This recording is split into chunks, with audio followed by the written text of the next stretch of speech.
Make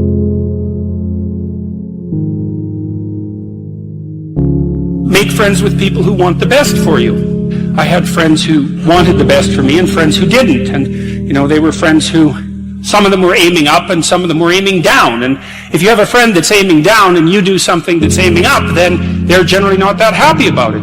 They try to top your accomplishment with one of their own, hypothetical or real, or put down what you're doing, or offer you a cigarette if you're trying to quit and you've kind of done that successfully, or a drink if you've been drinking too much and are trying to stop being an alcoholic, or they're cynical and bitter and devoted towards no good. And sometimes that's family members too, and sometimes it's even part of you, But like you have an ethical responsibility to take care of yourself, you have an ethical responsibility to surround yourself with people who have the courage and faith and wisdom to wish you well when you've done something good, and to stop you when you're doing something destructive.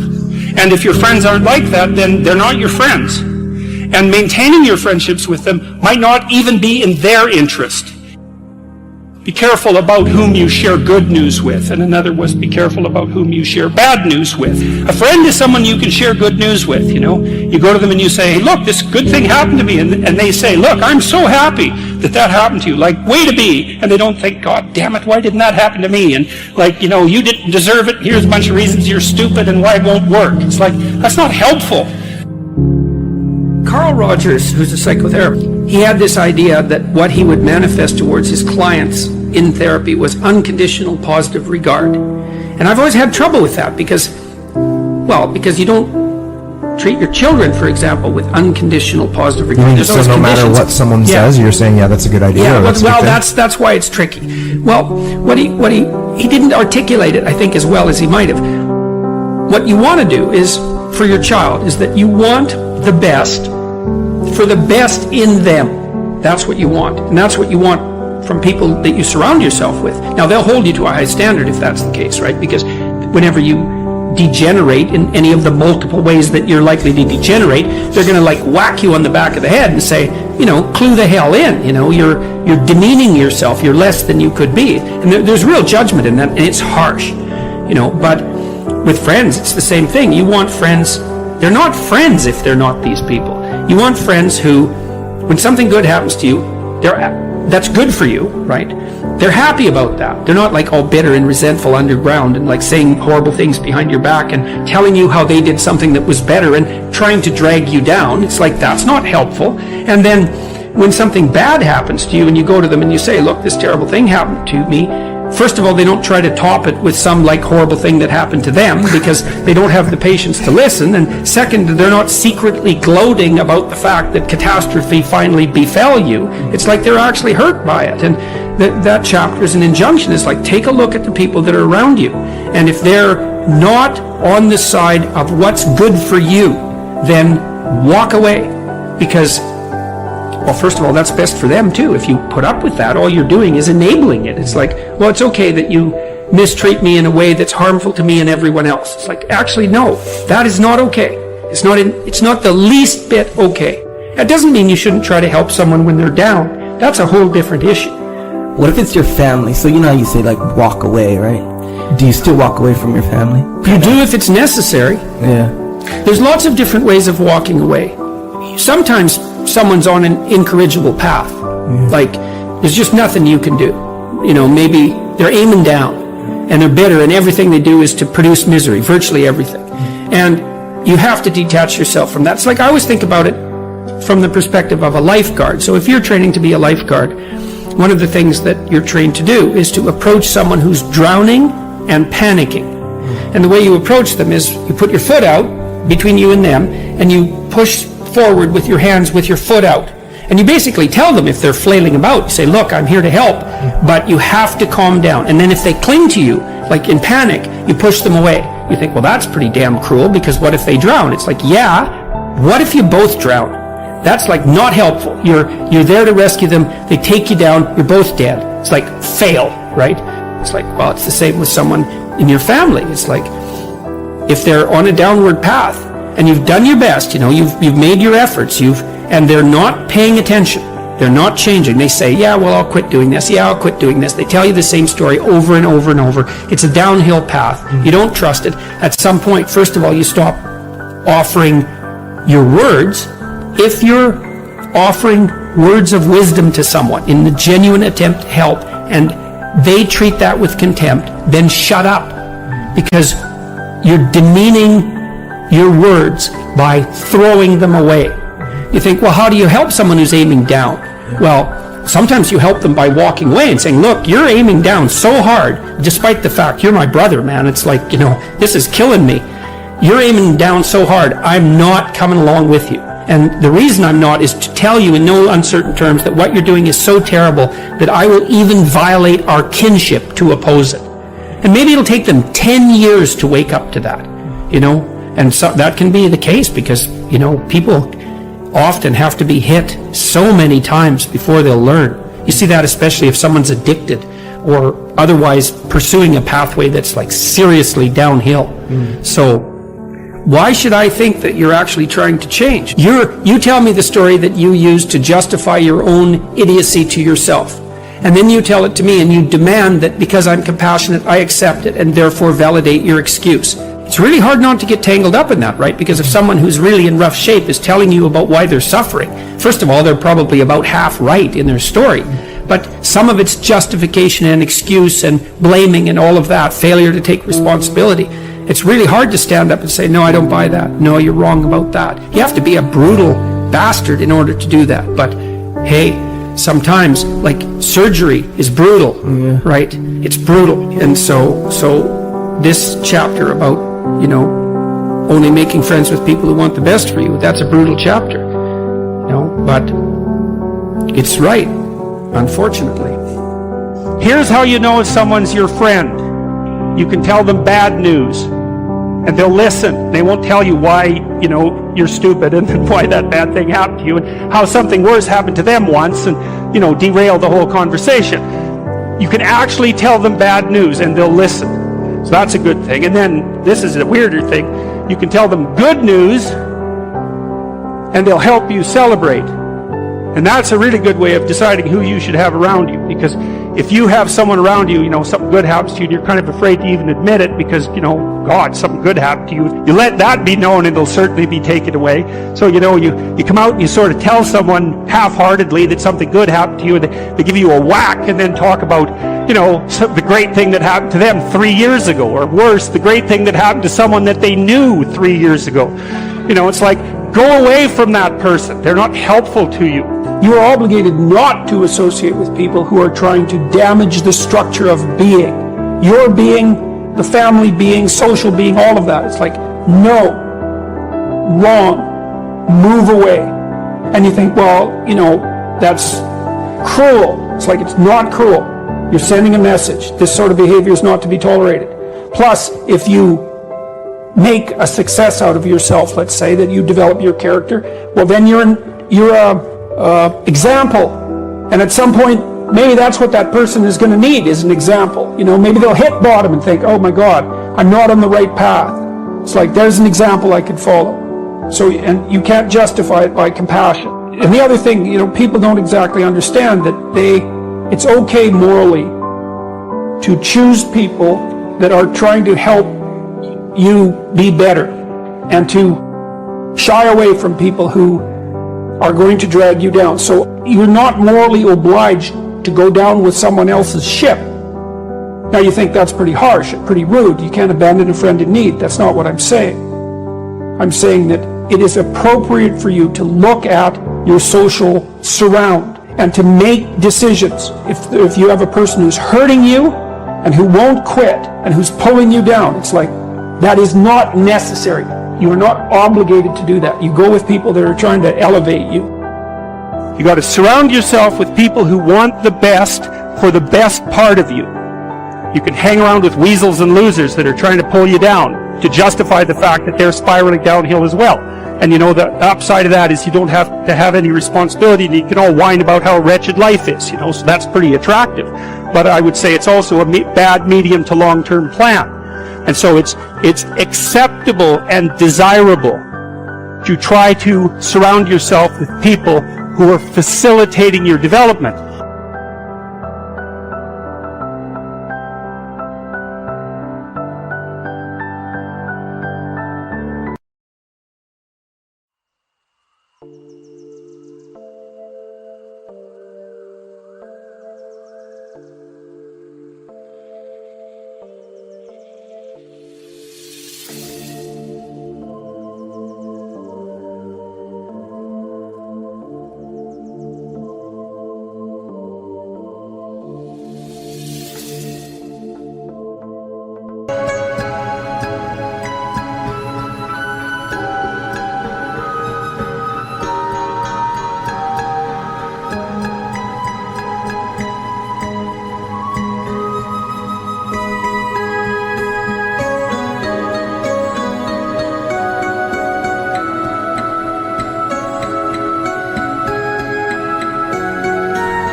chasing stars and holding you. I can't see the end, but we'll see it through.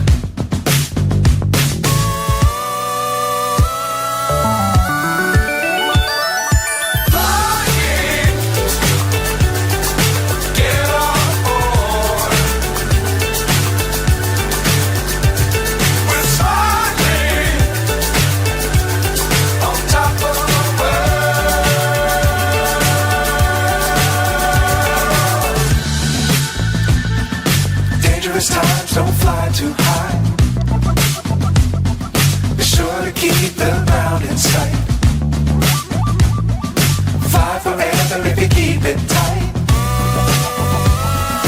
Love the world, but keep the sky on your mind.